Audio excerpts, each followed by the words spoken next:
Welcome back to Yang Daily. I'll be your host, Alex Cheney, bringing you all the Yang news you need to live your life right. Hope everybody had a great Thanksgiving. Low-key affair for my family, but it went well enough. I'm actually heading up for a weekend lunch with my parents tomorrow/today, so I better get this out and get to sleep. Let's hit it. Quick shout out to our Tier 3 patrons, Shay Meehan and Nathan Stankowski, as well as all our other patrons. You keep us all informed and engaged. If any of you out there want to join these advocates of humanity first and independent journalism, head on over to patreon.com/YangDaily. It would only take a couple of bucks a month from each listener to keep this podcast and community going and growing into the future. Now on to the news. Are you tired of hearing about inflation yet? Interested in the rest of the economy?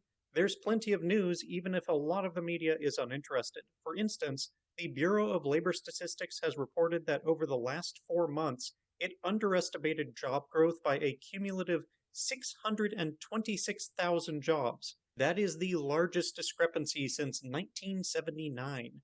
That August report of 235,000 jobs, which media and politicians had a field day over, it was actually 438,000, more than double. And economists generally expect this rapid growth to continue into 2022. But don't worry, all the political damage to Democrats is already done. The general populace will never even hear that these numbers were misreported.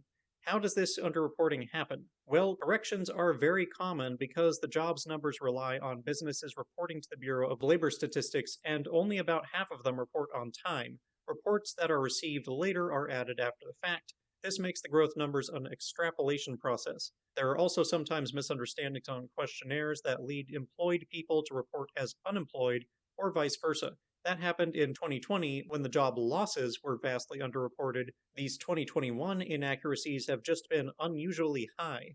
Goldman Sachs expects the unemployment rate to drop to a 50-year low next year, or 3.5%, from the current 4.5%. That's compared to 15% last year. The jobless claims have already beat them to it, currently at a 52-year low. Wages are up as much as 11% in some industries from last year. Consumer spending is up 16%.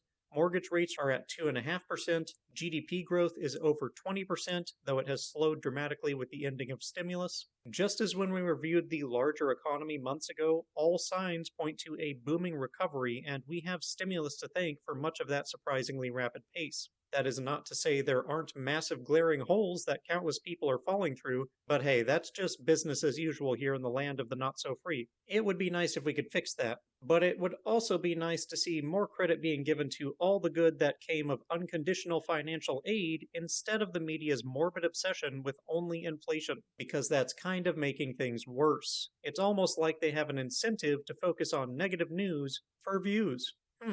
Next up, we got something in the crypto space. I'm not going to pretend that I understand the blockchain world well enough to vet this, but it's coming from Scott. He says, quote, if you're interested in an NFT project that hasn't minted yet but is built around the concept of providing all holders a monthly income paid in SOL, then here's a link to the Solana Bankbox Discord to get in on the pre-sale happening in a couple of days, end quote. Like I said, I'm not up on the times in this area, but if there are any listeners knowledgeable in such things, thought I'd pass along the opportunity.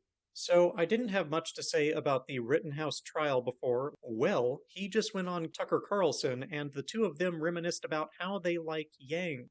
Yeah, you can imagine the bleep storm that kicked up. Purists lose their minds when Andrew even visits an unapproved channel, much less receives the favor of a vigilante killer. Unfortunately and predictably, they filter the event through logical fallacies and a perspective of tribal cynicism to reach the twisted conclusion that if Yang is liked by people who do bad things, that makes Yang a bad person. It's simple, easy, and stupid, all the ingredients for a viral take. What the event actually represents is what YangGang have been saying since the presidential primary, that Andrew knows how to appeal to many of the same people that Trump does, but with a message of love instead of hate, empirical humanitarian policy instead of death, treason, and lies. These people need a better path, and they need a better leader to help them find it. It's easy but counterproductive to dismiss those you agree with as inhuman, evil, and hopeless.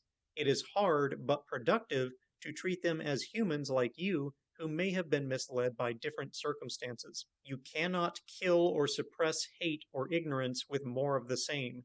you have to treat it patiently and compassionately. To simply outcast those whose behaviors and opinions you dislike is to reinforce an echo chamber that will strengthen the very perspectives you find deplorable, both in them and in you. Those who shame others for attempting to reason with their enemies should know that it's only making the problem worse. Needless to say, I'm not saying that you should let people off the hook for doing bad things. I'm saying if you want people to stop doing bad things, you need to convince them there's a better way. The first step to changing someone's mind is to gain their respect.